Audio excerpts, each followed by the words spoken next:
YouTube, c'est Jess et bienvenue aujourd'hui sur ma chaîne pour une nouvelle vidéo qui sera un mélange entre un book talk et aussi un avis sur un film, puisqu'en fait j'ai lu le livre Still Alice et après avoir lu Still Alice, j'ai regardé son adaptation cinématographique du même nom. Alors on va commencer par le livre. Donc Still Alice, c'est un roman qui a été écrit par Lisa Genova qui est disponible en version française. Moi je l'ai lu en anglais et si tu te poses la question, ça passe crème. Voilà, je n'ai eu aucun problème pour lire ce livre, c'est vraiment très accessible. Donc si tu as envie de le lire en VO, eh bien vas-y, je te le recommande. Il faut savoir que j'ai voulu lire ce livre l'année passée, mais après un chapitre ou deux, déjà l'anglais ça n'allait pas. Alors que je viens de te dire que ça passe crème, et là ça passait pas du tout. Je sais pas pourquoi, parce que honnêtement, quand je me suis remise à lire là, cette fois-ci, je n'ai trouvé aucune difficulté, mais il s'avère qu'au moment, l'année passée où je l'ai sorti, ça n'allait pas. Donc à l'époque, je me suis pas forcée, j'ai reposé le bouquin et j'ai décidé de lire autre chose. Et je me dis aujourd'hui, c'est que tout simplement, c'était pas le moment, que peut-être mon subconscient me disait « Jess, c'est pas le bon moment pour lire ce livre tout de suite, attends, laisse-le, et quand tu sauras que c'est le bon moment, tu pourras le ressortir et ça ira tout seul ». Et c'est clairement ce qui s'est passé, c'est-à-dire que là, quand je me suis dit « Allez, cette fois-ci, je le lis », je n'ai plus eu aucun souci. Alors pourquoi est-ce que j'ai acheté ce bouquin et pourquoi est-ce que c'est passé crème maintenant? Quand je l'ai acheté, je ne sais plus si ma grand-mère avait déjà été diagnostiquée ou si on en était encore au stade des soupçons. Mais comme elle ne voulait pas aller voir le spécialiste, on n'en était pas encore sûr. Mais depuis maintenant, l'année passée, c'est confirmé. Ma grand-mère souffre de la maladie d'Alzheimer. Et là, depuis, on va dire début novembre, la maladie a progressé, ce qui veut dire qu'elle régresse, qu'elle oublie de plus en plus de choses. Et là où avant, on était surtout sur des désorientations temporelles, donc elle ne savait plus quel jour on était, ou alors quel moment de la journée. Je veux dire, ça allait relativement bien, elle arrivait encore à se situer dans l'espace, et compagnie. Là, depuis le mois de novembre, elle reconnaît plus sa maison, par exemple. Elle a vraiment des difficultés aussi bien spatio et temporelles. Voilà, c'est les deux. Donc la maladie a beaucoup évolué. Et donc l'année passée, j'avais eu envie de le lire, forcément, puisque le sujet m'intéressait déjà, étant donné que la maladie était déjà là. Mais au mois de novembre, voyant un petit peu l'état de ma grand-mère se dégrader, je me suis dit, il faut le lire maintenant, ça va peut-être être dur, mais je sens que c'est le bon moment. Et effectivement, ça a été le bon moment. On va suivre Alice, qui est une brillante professeure de psychologie à l'université d'Harvard. Son mari, lui aussi, est professeur à Harvard, mais dans un autre domaine, je crois qu'on est plus dans la biologie. Elle est maman de 3 enfants, elle a une vie qui lui convient, elle fait beaucoup de conférences en matière de psychologie. C'est vraiment une professeure émérite qui est reconnue. Et alors qu'elle vient de fêter son 50e anniversaire, elle va constater qu'il y a des choses qui ne tournent pas rond. Elle commence à oublier où elle met certains objets et elle va se retrouver à un moment, alors qu'elle faisait son running quotidien, elle va se retrouver dans son quartier complètement désorientée, à ne plus savoir où elle est. Donc à partir de là, au début, elle va mettre ça en se disant « Ah je vais avoir ma ménopause », elle regarde les symptômes sur internet, c'est quelque chose qu'on ne doit pas faire mais qu'on fait quand même, aller sur internet pour aller voir ce qu'on pourrait avoir alors que on n'est pas médecin quand même, et elle va voir que effectivement quand on était ménopausé, il pouvait y avoir un sentiment de désorientation, qu'on pouvait oublier certaines choses, l'irritabilité, tous ces genres de choses. Donc au début elle va mettre ça sous ce prétexte là, mais voyons que ses règles vont quand même revenir, elle va décider d'aller voir son médecin traitant qui là va lui mettre la puce à l'oreille en lui disant que ce qu'elle lui raconte, ce n'est pas vraiment des symptômes qui sont liés à une période de ménopause qu'elle est bien en train de vivre.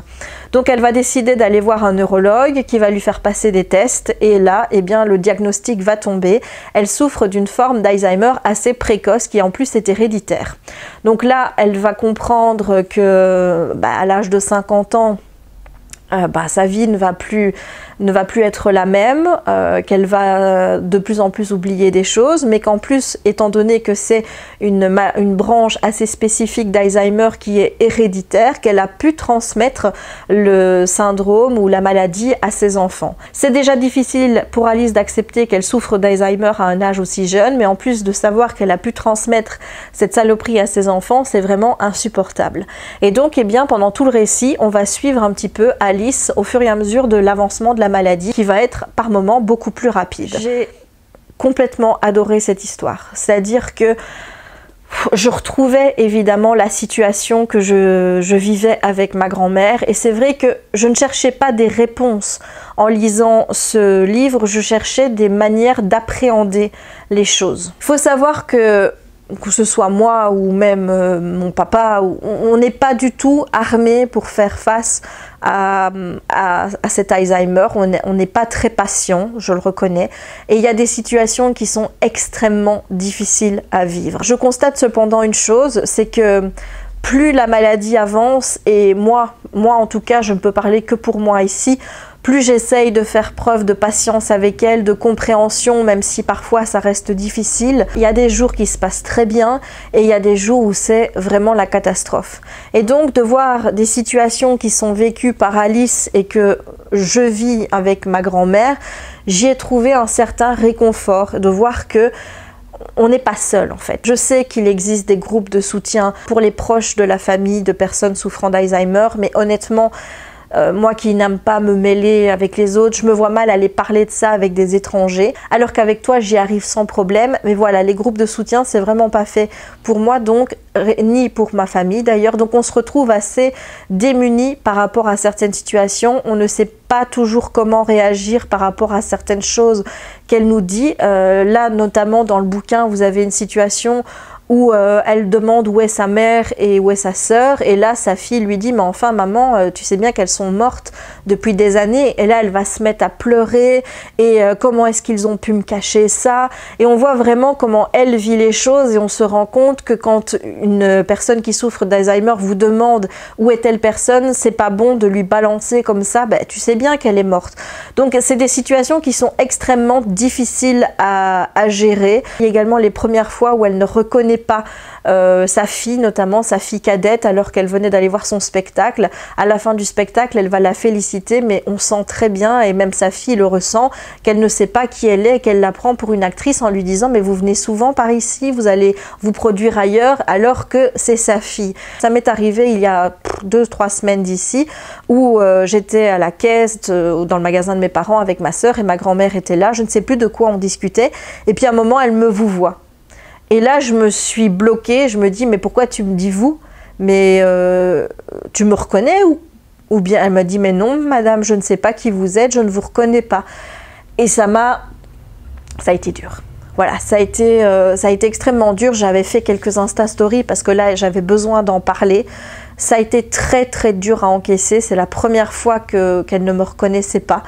Ça a duré 2 heures. Et puis ensuite, ça lui est revenu, et là, elle s'est mise à pleurer, à s'excuser, elle voulait même m'offrir une fleur. Genre, je lui ai dit, mais mamie, tu sais bien que les fleurs, chez moi, elles tiennent pas plus de 2 jours, je les fais toutes crever. J'ai essayé de désamorcer la situation en lui disant que c'était pas grave.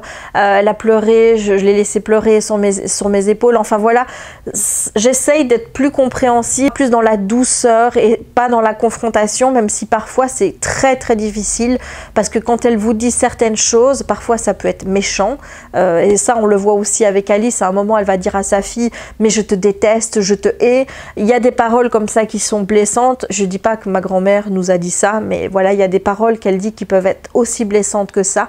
Donc il faut gérer en fait avec une personne qui n'est plus vraiment la personne que vous avez connue et qui peut montrer plusieurs facettes. Une facette normale comme vous l'avez toujours connue, une facette d'une personne qui ressemble à un enfant et qui réagit comme un enfant de 2-3 ans et qui va se mettre mettent à pleurer pour un rien, ou une personne hyper agressive qui peut être hyper méchante. Et il faut jongler entre ces personnalités, peut-être qu'il y en a encore d'autres, mais en tout cas moi, pour ma grand-mère, je vois ces trois-là. Et donc forcément, ce livre m'a ouvert les perspectives, puisqu'on suit Alice dans sa tête, même si c'est raconté à la troisième personne, on est vraiment centré sur Alice. Alors d'un côté, je trouve que c'est très bien d'avoir fait ce choix, parce que justement l'auteur montre que pour la personne qui souffre d'Alzheimer, il n'y a pas de structure, il n'y a pas de point de rencontre, de soutien où elle pourrait rencontrer d'autres personnes qui ont Alzheimer pour discuter, pour pouvoir échanger leurs expériences. Non, tout est fait pour les proches. Donc dans la perspective où elle explique ça dans le livre, je comprends très bien qu'elle ait opté pour ce point de vue-là et je trouve ça très bien. Mais moi, il m'a quand même manqué le point de vue des proches. Parce que moi, en tant que proche d'une personne qui a Alzheimer, j'aurais bien aimé voir comment le mari réagissait, j'aurais bien aimé voir la réaction de sa fille, ce qu'elle a pensé au moment où sa mère ne l'a pas reconnue. Enfin bref, j'aurais aimé avoir aussi cette perspective-là pour justement me donner plus de moyens, d'outils pour moi arriver à gérer ce que je suis en train de vivre avec ma grand-mère. Donc ça a été une excellente lecture, j'ai vraiment beaucoup aimé, je pense que je n'ai pas de bémol à fournir par rapport à ce livre. La seule chose qui m'a déplu, c'est le mari, je ne sais plus comment il s'appelle, mais il m'a déplu parce que d'un côté je comprends que lui a toujours envie d'aller dans ses projets professionnels alors que sa femme est malade et que forcément elle régresse, donc elle ne peut plus travailler. Mais d'un autre côté, quand on se place du point de vue de la personne qui a Alzheimer, mais ça va pas quoi. Donc en fait l'histoire c'est qu'à un moment il veut déménager dans une autre ville parce qu'on lui offre une position qui est beaucoup plus importante et donc il veut partir avec Alice dans cette nouvelle ville sans les enfants. Et les enfants s'opposent en disant mais enfin tu ne peux pas la changer de lieu, déjà que c'est difficile pour elle, si tu la changes d'environnement ça va encore plus compliquer les choses. Et donc il y a toute cette tension entre le père qui a envie d'évoluer lui dans sa vie, Alice qui elle ne veut pas partir mais bon elle a pas beaucoup d'armes vis-à-vis de son époux, les enfants qui sont contre, enfin bref il y a toute cette tension dans la famille qui va se mettre en place par rapport à ça et j'arrive à comprendre les positions de chacun. D'un côté j'ai envie de me dire bah oui c'est normal, il ne peut pas non plus mettre sa vie de côté parce qu'elle a Alzheimer, mais quand on se place du côté de la personne qui a Alzheimer on se dit on ne peut pas non plus la changer totalement de cadre en lui retirant tout ce qui est proche d'elle. On ne parle pas de mettre quelqu'un dans une maison de repos comme la question se pose évidemment pour ma grand-mère pour le moment, où on regarde des maisons de repos qui sont extrêmement proches de chez nous pour qu'on puisse aller la voir très souvent pour pas qu'elle soit trop perturbée. Là c'était carrément la changer de ville où elle ne connaissait absolument personne et où elle était loin de sa famille. J'étais vraiment partagée entre les deux, entre le fait de comprendre le père qui avait envie de progresser dans sa carrière professionnelle et de me dire bah oui mais non mais c'est pas juste vis-à-vis d'elle. Donc je te recommande vraiment cette lecture parce que c'est extrêmement touchant, ça montre vraiment un éclairage autour de cette maladie qui est connue tout en étant peu connue, c'est-à-dire que Alzheimer, tout le monde sait ce que c'est, mais je peux te dire une chose, c'est que tu ne sais pas réellement ce que c'est tant que tu ne l'as pas vécu avec un membre de ta famille. Donc je te conseille vraiment de lire ce livre qui est vraiment très touchant. Je vais maintenant te parler brièvement du film où on retrouve Julianne Moore au casting pour le personnage d'Alice et on retrouve également Kristen Stewart qui interprète la fille cadette de Alice qui est donc Lydia et le père est joué par Alec Baldwin. Alors autant te dire direct, je ne suis pas fan d'Alec Baldwin, je n'aime pas du tout cet acteur, donc résultat de le voir dans le casting ça m'a pas fait plaisir parce que en livre ses choix m'ont laissé vraiment entre le cul en deux chaises, on va dire comme ça, mais de voir Alec Baldwin l'interpréter à l'écran, ça m'a tout de suite mis une barrière avec le personnage du père, alors que la plupart du temps il était hyper bienveillant dans le récit et j'ai pas trop aimé. Voilà, je n'aime pas Alec Baldwin, je n'ai pas trop adhéré au personnage du père, je ne sais plus comment il s'appelle, je suis vraiment désolée, dans le film. Par contre, Julianne Moore, il n'y a rien à dire, son interprétation d'Alice est juste parfaite. Surtout surtout au moment où vraiment la maladie progresse. J'ai trouvé qu'elle était dans la justesse, où il n'y avait pas d'exagération dans la manière dont elle interprétait, le fait d'oublier, le fait d'avoir peur d'être saisi de frayeur parce qu'on se retrouve dans un lieu qu'on connaît, mais là subitement on ne sait plus où on est, de se retrouver face à sa fille qu'on ne reconnaît pas. Il y a aussi quelque chose qui m'a beaucoup marqué, que j'ai pu remarquer avec ma grand-mère, c'est qu'on a l'impression que les personnes qui ont Alzheimer, par le moment, on le regarde totalement vide. C'est-à-dire que c'est comme s'il ne se passait plus rien. Vous voyez, c'est vide. Et j'ai retrouvé cette expression magnifiquement interprétée par Julianne Moore dans le film. Il y a vraiment rien à dire sur son interprétation d'Alice, c'était parfait. Kristen est également très convaincante dans le rôle de Lydia. Je retrouve vraiment le personnage de la fille que j'ai lu dans le livre. Donc par rapport à ça, au niveau du casting, à part Alec Baldwin, je suis plutôt satisfaite. Maintenant, ce qui m'a moins plu dans le film, c'est que je trouve qu'on passe trop vite sur certains éléments.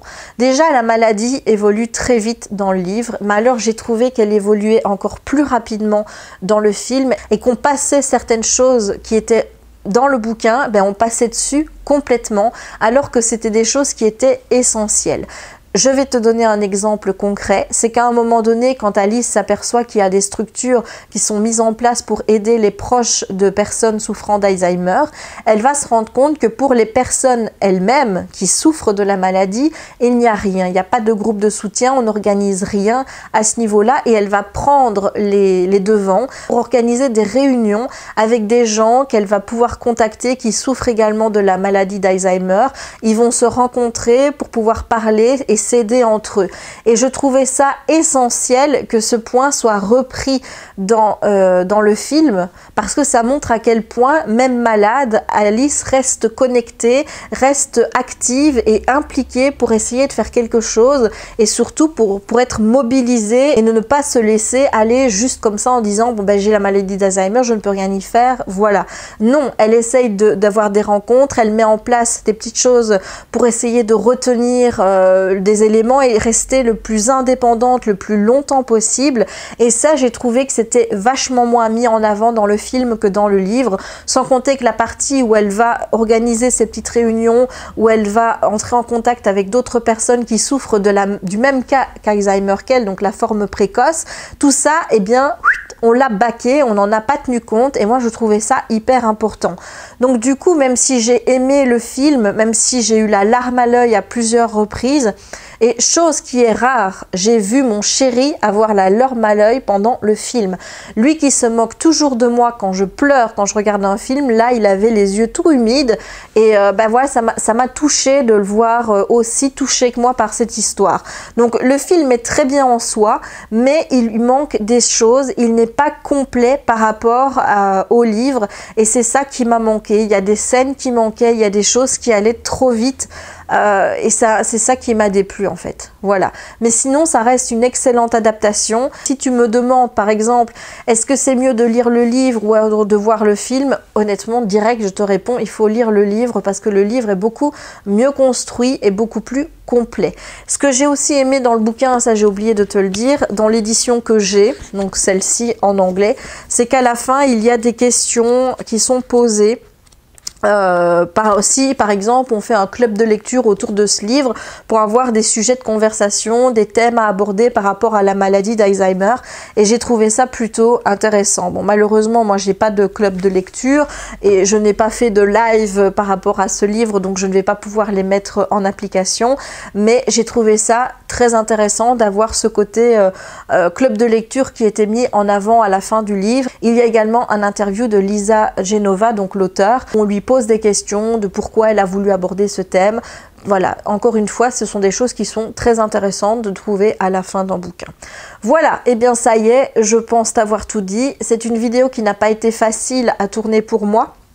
Tu t'en doutes parce qu'elle est hyper personnelle du coup avec l'histoire de ma grand-mère. J'ai pas non plus envie de rentrer dans les détails, de te dévoiler comment ça se passe avec elle, ce qu'on est obligé de faire au quotidien pour essayer qu'elle soit en sécurité, et aussi pour essayer nous de mener une vie qui soit normale, j'ai envie de dire, parce que T'as beau dire tout ce que tu veux, le fait de devoir t'occuper d'une personne qui souffre d'Alzheimer, ça te prend beaucoup d'énergie et ça te bouffe. Moi, depuis le mois de novembre, je dors extrêmement mal, tout simplement parce que je suis très inquiète par rapport à ma grand-mère. Je sais qu'on va devoir la placer. On a été visiter des homes avec mon père et ma sœur. On l'a mis sur les listes d'attente. Et récemment, on a été obligé de retéléphoner pour demander à ce qu'elle soit placée sur la liste urgente, c'est-à-dire qu'elle soit placée le plus rapidement possible. C'est une décision qui est pas évidente à prendre. Déjà, moi, j'ai peur que ça arrive avant les fêtes, parce que il y a mon anniversaire le 23 décembre, il y a les fêtes, et même si j'ai l'impression que ça va être les dernières fêtes qu'on va faire avec elle, en fait. Tu vois, même si elle est toujours là l'année prochaine, elle sera là physiquement, mais je sais que dans sa tête, elle sera plus là, il n'y aura plus ma grand-mère. Tu te rends compte que déjà là, il lui arrive de dire bonjour monsieur à mon père, que moi pendant 2 heures elle ne me reconnaissait pas, et quand on lui a dit que j'étais sa petite fille, elle a dit mais non, ma petite fille elle porte des robes d'habitude. Alors je ne porte jamais de robe, et elle lui a dit mais je suis désolée madame. Encore une fois qu'on lui a dit, elle était là je suis désolée madame, donc c'était toujours pas imprimé. Et ce qui m'a un peu fait sourire quand elle s'en est rendue compte, c'est qu'après elle m'avait dit oui mais tu n'avais pas la même tête. Pourtant, je suis sûre de ne pas avoir changé de tête entre-temps. Mais donc, j'espère au moins, et je croise les doigts, qu'on puisse la garder encore. On essaye de faire notre possible pour qu'elle soit en sécurité. Et je vous dis, on ne fait pas non plus n'importe quoi. On est là constamment à la surveiller. On fait de notre mieux pour sa sécurité à elle et pour le bien-être de tous. Mais c'est vrai que c'est très fatigant et c'est très difficile. Et malgré que de la mettre dans une maison de repos, ça va être très difficile, ça va être aussi un soulagement de ne plus voir quotidiennement les crises qu'elle fait. C'est quelque chose qui pour moi est très très difficile quand elle est en crise, parce que je ne sais pas toujours comment bien réagir. J'essaye de mon mieux, mais je me sens tellement impuissante en fait. Et pour ça que je te dis que même si Alzheimer, tu sais ce que c'est, tu peux pas vraiment dire que tu connais la maladie tant que tu n'as pas eu quelqu'un dans ta famille qui en a souffert. C'est vraiment très très très dur. Et j'espère vraiment qu'on pourra la garder jusqu'aux fêtes de fin d'année, parce que je me dis l'année prochaine, elle sera plus là. En tout cas, dans la tête, elle sera plus avec nous, ce sera plus la même chose. C'est vraiment les dernières fois, en espérant que pour les fêtes, les jours des fêtes, elles soient bien et qu'on ne soit pas dans des mauvais jours. Parce que je croise les doigts. Mon Dieu, si vous saviez, je croise les doigts pour que ça arrive. Voilà, donc ces fêtes-ci, elles ont une connotation un petit peu particulière pour moi.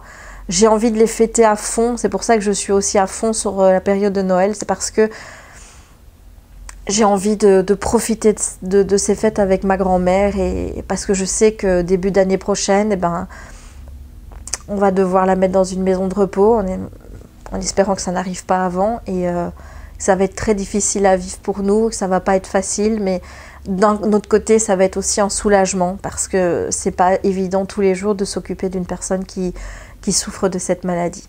Voilà, donc j'en dirai pas plus. J'espère en tout cas que je t'aurai donné envie de lire le livre et aussi de voir le film, parce que ça reste très important. Il faut pas oublier que la maladie d'Alzheimer est une maladie qu'on ne guérit toujours pas aujourd'hui. On ne sait toujours pas comment ça vient, ça peut toucher n'importe qui. Et on remarque une chose, c'est que dans nos sociétés, il y a de plus en plus de cas d'Alzheimer, donc c'est quelque chose dont on doit se préoccuper, c'est quelque chose où on doit vraiment mettre de l'argent pour essayer de faire évoluer les recherches, et qu'on trouve un remède pour stopper en fait, parce que les médicaments qui existent pour le moment sont des médicaments qui retardent. Et il faut savoir qu'ici en Belgique, je ne sais pas du tout comment ça se passe en France, mais vous avez un test qui est un test à passer où on vous pose des questions et qui est coté sur 30, et à partir d'un moment, si vous ne faites plus un certain résultat, je pense que ça doit être 12 ou 13 sur 30, le médicament n'est plus remboursé par la mutuelle et il coûte très cher. Donc à partir de là, il ne sert plus à rien de prendre le médicament, et il ne sert plus à rien de faire quoi que ce soit contre la maladie. Et je sens qu'avec ma grand-mère, on approche ce stade, ce qui me rend encore beaucoup plus triste. Voilà, donc vraiment je vais vous laisser là, parce que sinon je vais me mettre à pleurer. Donc j'espère que cette vidéo vous aura plu et que j'aurai réussi à vous sensibiliser sur le sujet pour lire le bouquin, voir le film et vous renseigner un petit peu plus sur cette maladie qui qui fait de plus en plus de ravages. Voilà, je vais arrêter ici cette vidéo, il ne me reste donc plus qu'à vous souhaiter une bonne journée, une bonne soirée, dépendant du moment où vous regarderez cette vidéo, et à vous dire à très bientôt pour de nouvelles aventures livresques ou pas. Ciao!